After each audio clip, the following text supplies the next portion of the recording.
अमेरिकी राष्ट्रपति Donald Trump ने तेहरान को सख्त चेतावनी देते हुए कहा है कि अगर ईरान बुधवार की सुबह तक स्ट्रेट ऑफ हार्मोज नहीं खोलता है तो ईरान के पुलों और पावर प्लांट्स को उड़ा देंगे।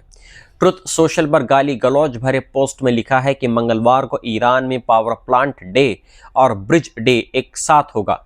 कुछ ऐसा होगा जैसा पहले कभी नहीं देखा गया। ये ट्रंप की कई नई गाइडलाइन में से एक है जो मार्च से लगातार देते आ रहे हैं और फिर टाल भी देते हैं। रविवार रात को नई डेडलाइन उन्होंने दी। मंगलवार शाम 8 बजे यानी ईरान में बुधवार 3:30 बजे तक उन्होंने डेडलाइन दी। अब सिर्फ 2 दिन बचे हैं। पाकिस्तान, मिस्र और तुर्की जैसे मध्यस्थ तेजी से कोशिश कर रहे हैं कि अगर कोई ना कोई बैक थ्रू हो जाए, कम से कम आगे बढ़ने का खतरा टल जाए। इस जंग में अब तक ईरान में 2000 से ज़्यादा लोग मारे जा चुके हैं, लेबनान में करीब 1400 के आसपास, इराक में 100 से ज़्यादा, इसराइल में 24 और खाड़ी देशों में 26। अमेरिका ने भी अपने 13 सैनिक इसमें खोए हैं और एक F-15 पायलट जो फाइटर जेट उसको भी खोया है, लेकिन गनीमत रही कि जो दूसरा उसको बचा लिया गया है। अल जज़ीरा को बताया है कि 45 दिन के सीज़फायर का प्रस्ताव टेबल पर है। मकसद यह है कि इस लंबे वक्त में ईरान और अमेरिका मध्यस्थों के जरिए बड़ी बातचीत करे और जंग खत्म करने का स्थायी समझौता निकाले। पाकिस्तान जो मेन मध्यस्थ है उसने सोमवार को 45 दिन के सीज़फायर या 14 सूत्री प्लान पर कुछ कंफर्मेशन ना तो उसने बताया है और ना ही इसको इनकार किया है। पाक विदेश मंत्रालय के प्रवक्ता ताहिर अदरबी ने कहा है कि पीस प्रोसेस चल रहा है, हम डिटेल्स पर कमेंट नहीं करते। ट्रंप के खास दूत स्टीव विटकॉफ ने पहले कंफर्म किया था कि पाकिस्तान ने अमेरिका का 15 सूत्री प्लान ईरान तक पहुंचाया, जिसे तेहरान ने मैक्सिमम लिस्ट और अस्वीकार्य बताया है। एक्सियोस ने भी 45 दिन के सीज़फायर की एक रिपोर्ट दी थी। एक और छोटा प्रस्ताव, सीज़फायर प्रस्ताव भी विचाराधीन है, जो पूरी जंग खत्म करने की बातचीत नहीं करेगा बल्कि कॉन्फिडेंस बिल्डिंग मेजर्स के लिए वक्त देगा ताकि लंबे सीज़फायर की राह निकाल सके। राइटर्स ने रिपोर्ट किया है कि पाकिस्तान के army chief field marshal Asim Munir ने पूरी रात अमेरिकी उपराष्ट्रपति जेडी वेंस, विटकॉफ और ईरानी विदेश मंत्री अब्बास अराक्ची से फ़ोन पर बात की है। प्रस्ताव यह है कि तुरंत सीज़फायर हो, स्ट्रेट ऑफ हार्मोज खोला जाए और फिर 15 से 20 दिन में बड़ा समझौता हो। ट्रंप ने फॉक्स न्यूज़ को बताया है कि सोमवार तक डील हो सकती है, बातचीत चल रही है। मध्यस्थ देश सोमवार तक डील कराने की कोशिश में है। ईरान की तरफ से विदेश मंत्रालय के प्रवक्ता इस्माइल बाघई ने सोमवार को प्रेस कॉन्फ्रेंस में कहा कि मध्यस्थ मैसेज पास कर रहे हैं, लेकिन कोई खास प्रस्ताव कंफर्म या डिनाई नहीं किया गया है। उन्होंने बोला है कि नेगोशिएशन और अल्टीमेटम साथ नहीं चल सकते, ना क्राइम्स और वॉर क्राइम्स की धमकियों के साथ। ईरानी अधिकारी कह रहे हैं कि ट्रंप के डेडलाइन और धमकियों से डरकर कोई फैसला नहीं लेगा। एक अधिकारी ने कहा है कि स्ट्रेट ऑफ हार्मोज तभी खोला जाएगा जब युद्ध के नुकसान की भरपाई हो। तेहरान को डर है कि छोटा सीज़फायर गाजा और लेबनान जैसी स्थिति बना देगा, जहां कागज पर ट्रस्ट हो लेकिन हमले जारी रहें। ईरान ने अमेरिका के 15 सूत्री प्लान को अत्यधिक महत्वाकांक्षी, प्रस्ताविक और तर्कहीन बताया है। तेहरान अपनी शर्तों पर अपना फ्रेमवर्क तैयार कर चुका है।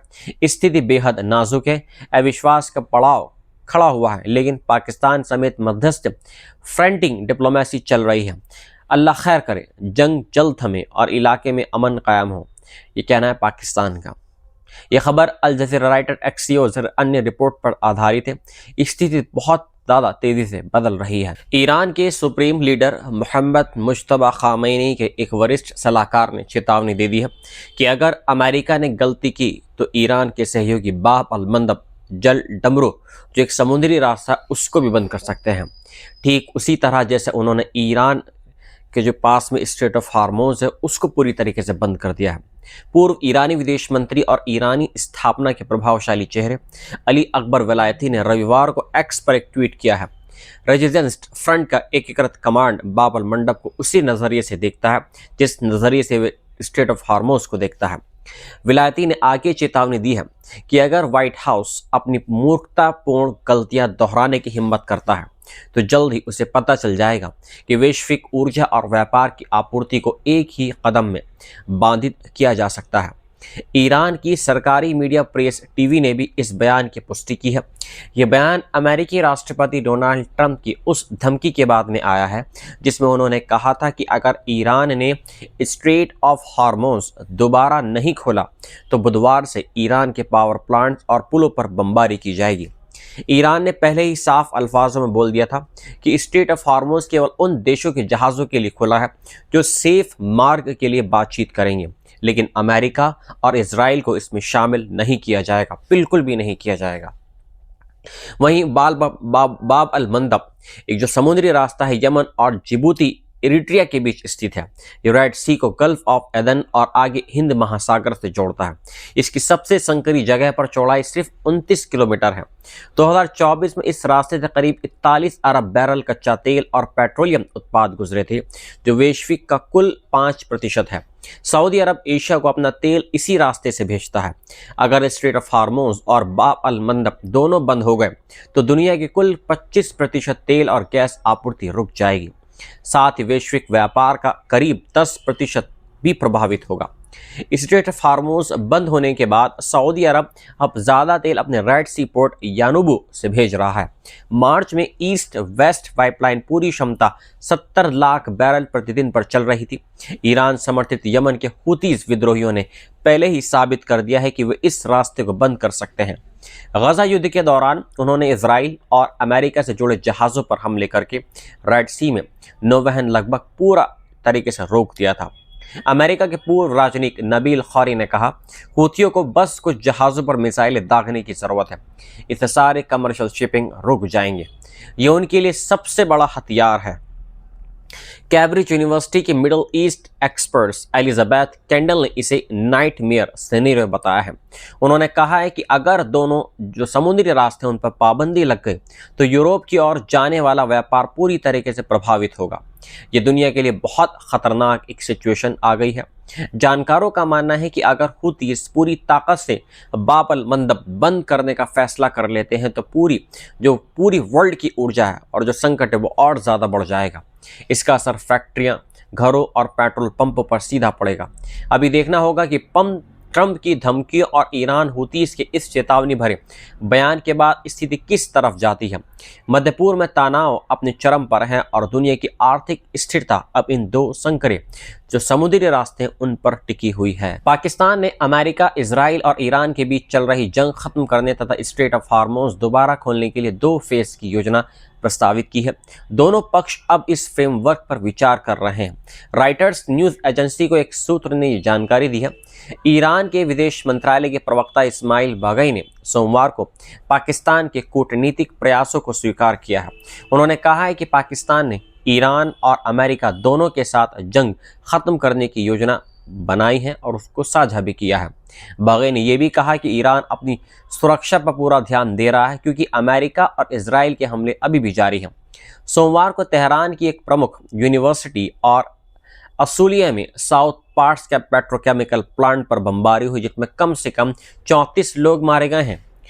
एक्सियोस ने रविवार को रिपोर्ट किया था कि अमेरिका, ईरान और क्षेत्रीय मध्यस्थी 2 फेज की डील पर चर्चा कर रहे हैं जिसमें 45 दिन का सीजफायर शामिल हो सकता है जो स्थायी शांति की ओर ले जा सकता है। सूत्र ने राइटर्स को बताया कि पाकिस्तान के army chief field marshal Asim Munir ने पूरी रात अमेरिकी उपराष्ट्रपति जेडी वेंस, एक्सपर्ट्स दूत स्टीव विटकॉफ और ईरानी विदेश मंत्री अब्बास अराक्ची से संपर्क में रहे। सूत्र ने कहा है कि सभी बातें आज ही तय होनी हैं।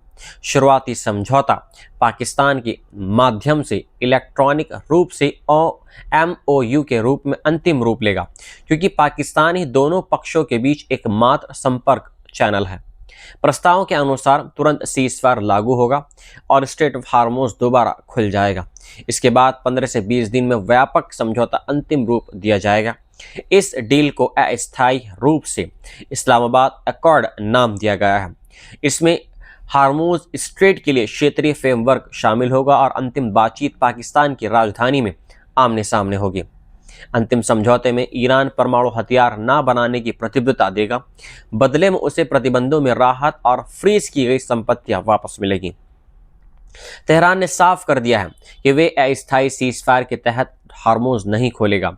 एक वरिष्ठ ईरानी अधिकारी ने राइटर्स को बताया है कि ईरान किसी भी समय सीमा को स्वीकार नहीं करेगा। अमेरिका भी स्थायी सीज़फायर के लिए तैयार नहीं दिख रहा है। अमेरिका ने अभी पाकिस्तान की इस योजना पर कोई जवाब नहीं दिया है। अल जज़ीरा के ओसामा बिन जावेद ने कहा है कि पाकिस्तानी अधिकारी फ्रंटिंग डिप्लोमेसी चला रहे हैं। समस्या यह है कि स्कूल बाय वॉल जैसी स्थिति है, जिसमें अहंकार को संभालना और अविश्वास के समंदर पर पुल बनाना पड़ रहा है। पाकिस्तान ईरान के धर्मगुरुओं, राजनयिकों और सैन्य कमांडरों से बात कर रहा है, लेकिन अविश्वास का स्तर अभी भी बहुत ऊंचा है। ईरानी विदेश मंत्रालय के प्रवक्ता बगई ने कहा है कि तेहरान अमेरिका की 15 जो पॉइंट है उसकी योजना को कभी स्वीकार नहीं करेगा। उन्होंने उसे अत्यधिक महत्वाकांक्षी, असामान्य और तर्कहीन बताया है। ईरान अपनी खुद की मांगों का फ्रेमवर्क तैयार कर चुका है और जब उचित समय आएगा तब उसे सार्वजनिक करेगा। ईरान मध्यस्थों से बात करने को अपनी कमजोरी नहीं मानता है। पाकिस्तान की ये कूटनीतिक कोशिश ऐसे समय में आई है जब स्ट्रेट ऑफ हार्मूज के जरिए वैश्विक तेल और गैस की 20% से ज़्यादा आपूर्ति प्रभावित हो रही है। ट्रंप ने रविवार को गाली गलौच भरे पोस्ट में कहा है कि अगर मंगलवार तक डील नहीं हुई तो तेहरान को नर्क बना दिया जाएगा और उस पर बम बरसाए जाएंगे। ईरानी अधिकारियों के अनुसार युद्ध शुरू होने यानी 28 फरवरी से अब तक ईरान में 2000 से ज़्यादा लोग मारे जा चुके हैं। इजराइल ने दक्षिणी लेबनान पर कब्जा कर लिया है और बैरूत पर हमले कर लिए हैं, जिसमें लेबनानी अधिकारियों के अनुसार 1400 के आसपास लोग मारे गए हैं, जिनमें कम से कम 124 बच्चे शामिल हैं। 12 लाख से ज़्यादा लेबनानी विस्थापित हो चुके हैं।